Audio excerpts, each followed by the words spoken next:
और मैं आप लोगों को बता देना चाहता हूँ कि यदि आप क्लास 12 के स्टूडेंट हैं और बिहार बोर्ड के स्टूडेंट हैं, साथ में आप 2026 वाले एग्जाम को फाइट करने जा रहे हैं, तो मैं आप सभी को कुछ वीवीआई क्वेश्चन के बारे में बता रहा हूँ और मैं सजेशन कर रहा हूँ कि आपको किस तरह से कुछ क्वेश्चंस को बनाने हैं।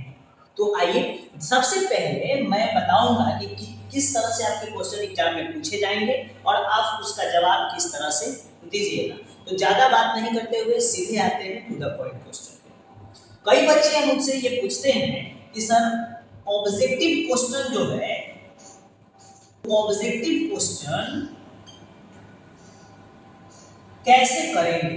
तो बहुत याद रखिएगा कि जब आप ऑब्जेक्टिव क्वेश्चन करने जाएंगे तो मेरा सलाह यही होता है पूरे बच्चों से कि यदि आप क्लास 12 में ऑब्जेक्टिव क्वेश्चन करने जा रहे हैं तो याद इस बात को रखिएगा कि आप 61 से लेकर के और 100 के बीच में जो रेनबो आपका बुक है, रेनबो आपका बुक है, उस रेनबो पार्ट 2 के बुक्स से ऑब्जेक्टिव क्वेश्चन, साथ में स्टोरी ऑफ इंग्लिश से आपके ऑब्जेक्टिव क्वेश्चन पूछे जाएंगे।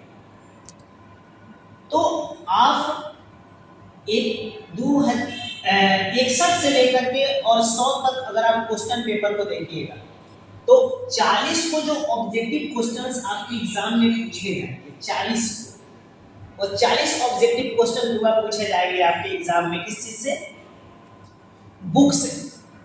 देखिए मैं बार बार बच्चों को बताता हूँ कि यदि आप क्लास 12 के बच्चे हैं तो बेसिकली बहुत सारे बच्चे ऐसे हैं जो 10th तक तो इंग्लिश पढ़ते ही नहीं, तो उनको ग्रामर वाले टॉपिक को ज़्यादा सीरियस नहीं लेना है, ग्रामर वाले टॉपिक से वो नंबर नहीं बना पाएंगे।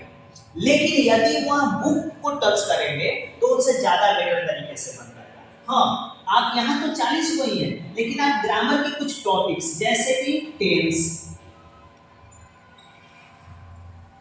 वॉइस, है ना, मॉडल वर्ब, इस तरह के कुछ टॉपिक्स हैं, आर्टिकल, नरेशन, है ना, ट्रांसफॉर्मेशन में जितने भी चीज आते हैं,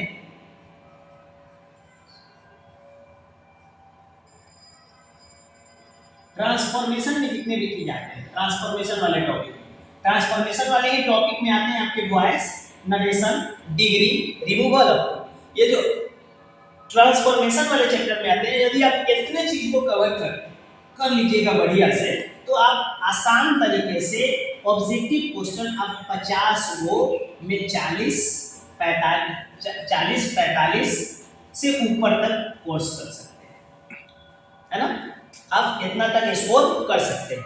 उसके बाद रही बात सब्जेक्टिव क्वेश्चन, तो सब्जेक्टिव क्वेश्चन में तो सबसे पहले आपको देगा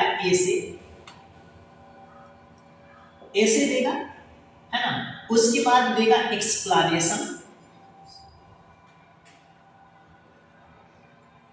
है ना, ये होगा आपके रेनबो के 4th सेक्शन से। उसके बाद फिर देगा आपका एक्सप्लेनेशन जो देगा पोएट्री सेक्शन से। उसके बाद आपके आ जाएंगे एप्लीकेशन या लेटर। उसके बाद आपके आ जाते हैं कि 1 नंबर क्वेश्चन हो जाएगा, 2 नंबर हो जाएगा, 3 नंबर है, 4 नंबर है, 5 नंबर है। 5 नंबर में आ जाएगा क्वेश्चन आंसर, क्वेश्चन। तो आपको क्वेश्चन को आंसर में कन्वर्ट करना है, 5 क्वेश्चन बनाना है, A B C D E, 5 question आप बनाएंगे।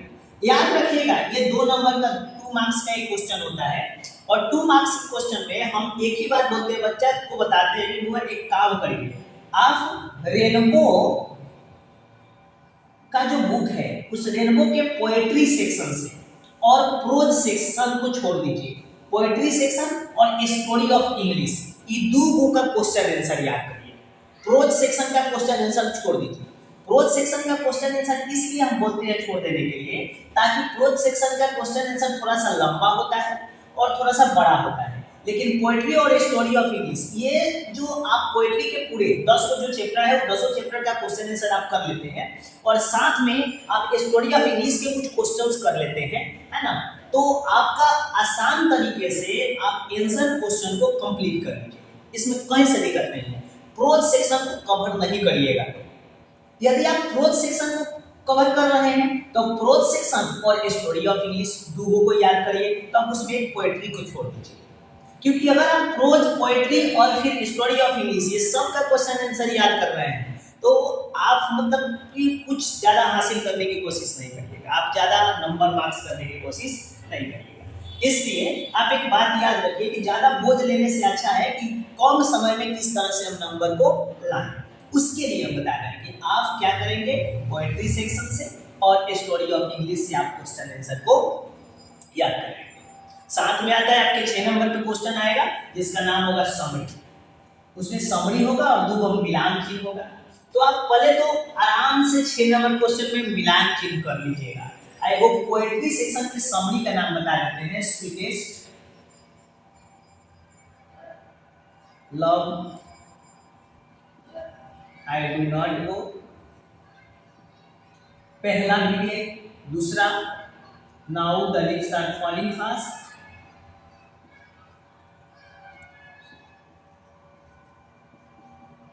फैलिंग फास्ट और तीसरा द सोल्जर।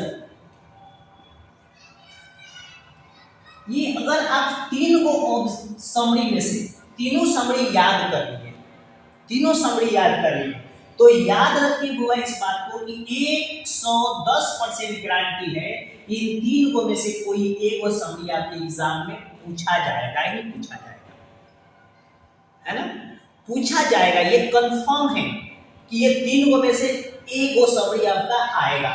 और साथ में 2 बार मिलान चिन्ह कर लीजिए। 7 नंबर पर आता है पैसेज या सुटेबल टाइटल।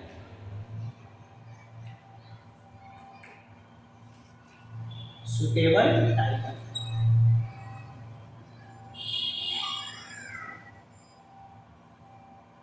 तो ये भी 4 नंबर का होता है। तो इस तरह से आप क्वेश्चन को बढ़िया से बना पाइएगा। बाकी मैं आपको एक एक करके VVI 7 दिनों के अंदर VVI ऐसे एक्सप्लेनेशन के ट्रिक्स, एप्लीकेशन का ट्रिक, क्वेश्चन आंसर कहाँ से कितना रखना है उसका, और साथ ही साथ हम आपको तीनों sweetest love I do not go, now the lips are falling fast और द सोल्जर, ये तीनों का समरी बढ़िया से बहुत आसान भाषा में सिखा देंगे, यानी कि पढ़ा देंगे और आप उसको नोट्स करके केवल जितना हम बता रहे हैं आप उतना ही कर लीजिएगा। तो 15 दिन के अंदर आप 80+ स्कोर करिएगा इंग्लिश में बिहार बोर्ड के। तो घबराने की जरूरत नहीं है, मेरे इस चैनल को सब्सक्राइब कीजिए और साथ में ज्वाइन हो जाइए इंग्लिश को बेटर बनाने की दुनिया में। मेरा नाम है SK ब्रदर और स्वागत है आप सभी।